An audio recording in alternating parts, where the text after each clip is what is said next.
Hello friends, welcome to my YouTube channel Odontology, the study of teeth. So we'll see today the continuation part of the physiology or the pattern of tooth movement from the previous video. So today the subheading of histological changes of tooth movement.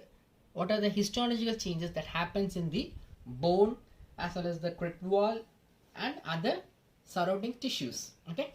So again in this also we are going to see the histological changes in each stages of or the each phases of tooth eruption. Okay. First we will see the pre-eruptive. What are the changes that happens in pre-eruptive phase of tooth movement? I just mention it as eruptive, pre-eruptive phase. Okay. So as I told, what I told initially in the first video in the tooth eruption is in order to accommodate the newly forming teeth as well as the growing of the teeth in the occlusal portion and its movement. Okay, the main thing is the bone has to grow. Okay, next thing is the activity of the periodontal ligament fibers. Okay, so what are the changes? Changes that happens in the bony changes or the degradation changes that happens in bony crypt wall. Okay, bony crypt wall. Okay, then resorption, bone resorption and deposition. Okay, bone resorption and deposition. Okay, that is the cells that are regulating are the cells that regulates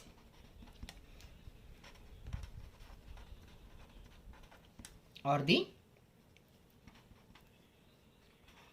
osteoblast, okay, for the forming of cells, and osteoclast for the resorption of the bone. Okay, these are the two main cells that helps in the changes in the bony architecture. Okay, so these are the histological changes that happens in pre-eruptive phase. Next we move on to the eruptive phase. So many things will happen in this stage only. The most important stage in tooth pattern or the tooth eruption is eruptive phase. Okay. First is the formation of root. Root is also essential for the eruption to take place. Okay, whether it is needed or in this one argument will be dealt in mechanism of tooth movement or various theories that has been told to explain about the mechanism of tooth eruption. Okay, I will address again in that portion. Okay, formation of root, then PDL, the role of PDL, periodontal ligament fibers, and the finally the formation of dento-gingival junction. Gingival junction, okay, or the dento-gingival epithelium, that is from the formation from the reduced enamel epithelium during the formation of the tooth. Okay, those things will be addressed later. Okay, so in this, the first thing what we are going to see is the root formation, how it is helps in eruption. Okay, root formation takes place by the role of Herdwick's epithelium root sheath, HERS. Okay, Herdwick's epithelium root sheath. Okay, with the deposition of odontoblast, odontoblast in the root dentin.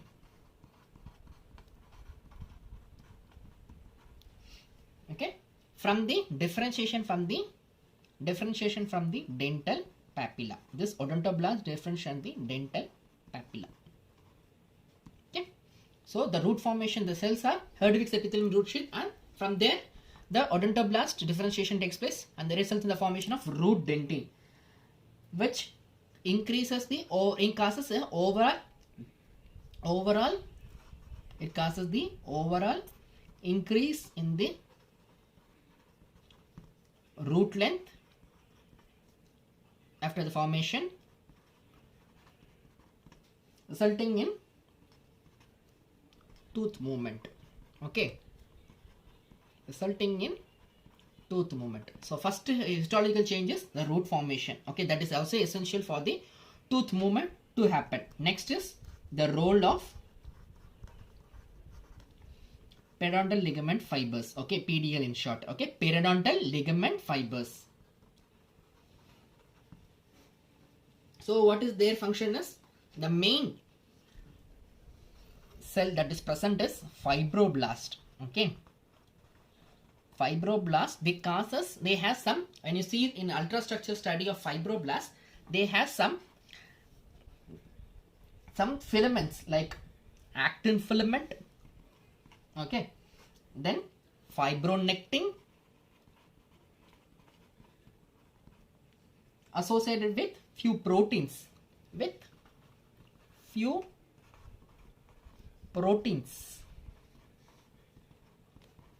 such as alpha, actin, integrin and talin.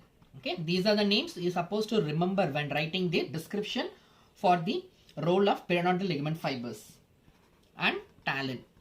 Okay, these actin and talin and integrin, they act as a contracting material from the fibroblast. They helps in the movement of the tooth into its functional or occlusal position. Along with that, you have some extracellular filaments. Extracellular filaments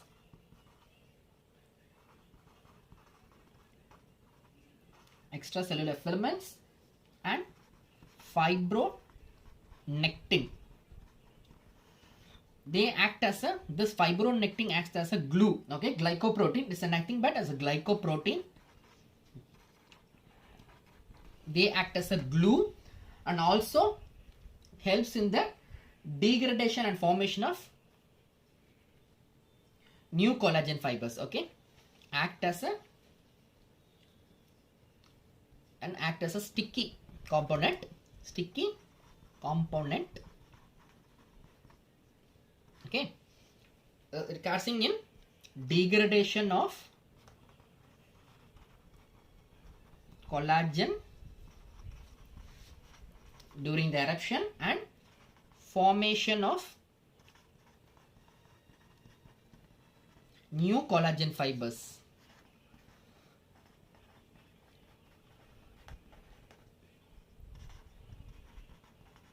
I'll repeat. What are the changes we saw? In eruptive, this one, histological changes. First is root formation, that is the role of Herdwick's epitheliation. Then differentiation of odontoblast resulting in the root dentin formation that causes the root formation and increase in the root length, which helps in tooth movement. Next we saw about the role of PDL fibers, where they have mainly the periodontal ligament fibers, that is origin from fibroblast, where the ultrastructure shows actin and integrin and talin. Okay, and fibronectin, they had the contractile, like your muscle contraction. Okay, similar to the muscle contraction, they have contractile property that causes the contraction of the periodontal ligaments that helps in the root eruption. Okay, sorry, tooth eruption. So some of the extracellular filaments like fibronectin, they causes the formation of new collagen fibers as well as the degradation, helping a way to the tooth eruption to be takes place. Okay, these are the main activities of the periodontal ligament fibers. So what are the one more is, during this eruptive stage we will see one more important histological change is the formation of, finally we will see the formation of, in the same, apart from that, one more thing we will see is the formation of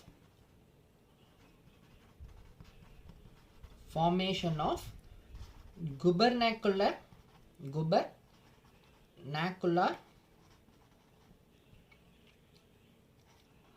cord and gubernacular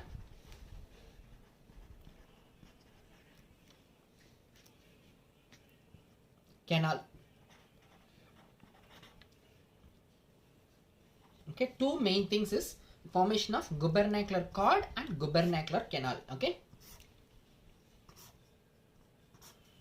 I just highlight all these things. Dentogingival junction we'll see later. Okay, So in this Herdwick's epithelium root sheath, the differentiation of the odontoblast cells, then dental papilla, root length, then fibroblast, role of fibroblast acts as an integrin and actin and integrin from the extracellular fibronectin. Okay, degradation of the collagen fibers and formation of the new collagen fiber.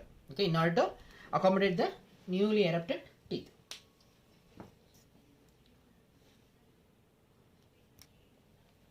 So now we will see the what is this gubernacular cord and gubernacular canal.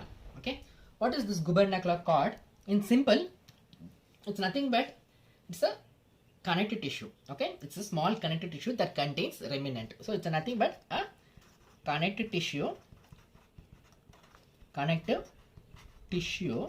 that contains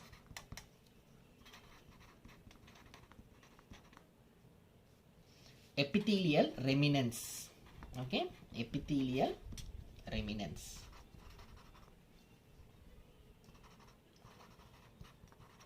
Okay, called the gubernacular. They helps in guiding the tooth to erupt. Okay, guide the tooth to erupt. Okay, they are nothing but a connective tissue that contains the epithelial remnants. How it starts and where it is seen. Okay, as the deciduous tooth erupt, the permanent tooth germ becomes situated apically. As the deciduous tooth erupt,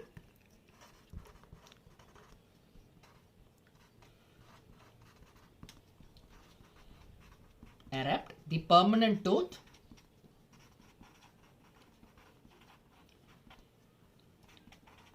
situated lingually.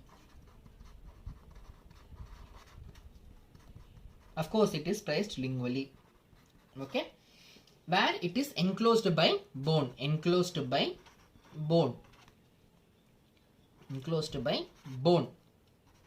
Okay, during the eruption, this bone resorption takes place with the help of the proteins that are present, and as well as there will be a small canal. Okay, there will be a small canal where it contains the epithelial remnants. The small canal contains the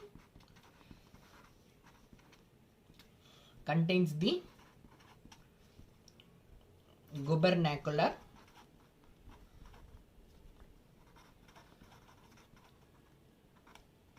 cord. Okay, they are nothing but there are connective tissue that contains the epithelial remnants that guide the tooth to erupt. When the deciduous teeth erupt, the permanent teeth situated lingually and enclosed by bone, and they then from there you can see a small canal that contains the gubernacular cord. Okay, that small canal is called as gubernacular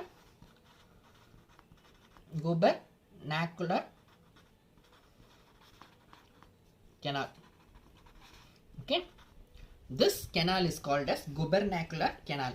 So where you can see this, I want to see this gubernacular canal means you can see when you see the dry skull. Okay, dry skull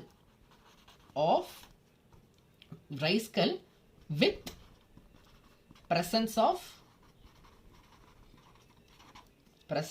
deciduous teeth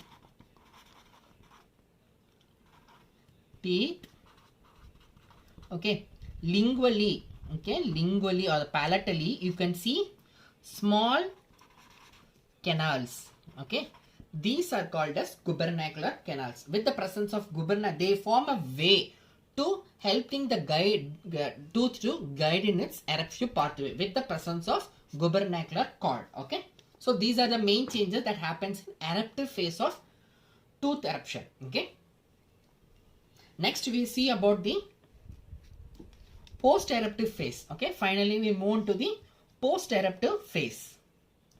The third phase is post-eruptive phase. So what are the changes? It is nothing but in order to accommodate the final growth of the bone as well as the tooth movement or the growth will ceases. Okay, accommodation of the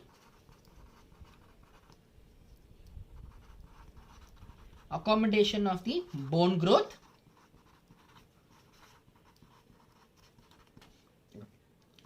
Okay, then accommodation to the of the wear, okay, proximal and occlusal wear. So what are the changes that happens is, the changes that happens in the bony architecture, right? Okay, changes that are seen in bony architecture, bone changes, that is osteoclastic and osteoblastic activity, as well as the role of transeptal fibers,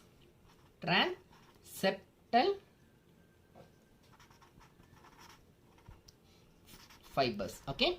These are the main histological changes that are seen in post-eruptive phase, okay, that is bone changes, that is osteoclastic and osteoblastic changes that happens in this, as well as the role of transeptal fibers. This will be again dealt in the various theories and explanation about the tooth eruption in detail, okay. So these two changes that happens in post-eruptive phase of tooth eruption, okay. So I'll just recap the whole video or the whole lecture session. That is, today we saw about the histological changes that are tooth eruption. That includes the three phases, okay, pre-eruptive, post-eruptive and post-eruptive phases. So what are the changes is changes in the bony crypt wall with resorption and deposition of the bone regular by osteoclastic and osteoblastic cells, okay. Next is eruptive phase. We saw about the formation of root helps in the tooth eruption, then function of PDL, okay, fibroblast is the main component that helps in the tooth eruption, and dental in the detail in later, okay. Then what are the other main histological feature formation is the gubernacular cord and gubernacular canal formation. They are nothing but they are the connective tissue that are present in the contains epithelial remnants that guides the tooth to erupt, okay. And the canal is when you see the small passage that helps in the tooth to erupt into it with the help of gubernacular, and this gubernacular canal can be seen in the dry skull. When you notice the dry skull of a deciduous dentation area, you can see the presence of small canals lingually. Those are called as gubernacular canal. So in post-eruptive stages, in order to accommodate the final growth, that is by minor osteoblastic and osteoclastic activity, and as well as the accommodation to the wear, occlusal and proximal wear with the role of transeptal fibers. So these are the main histological changes that happens during the tooth eruption. So next video we'll be covering about the mechanism of tooth eruption, or also includes the various theories has been put forward to explain the mechanism of tooth eruption. So with this I conclude the video of histological changes with what are seen in tooth eruption. So if you like this video, press the like button and subscribe to my channel Odontology, the study of teeth. Thank you.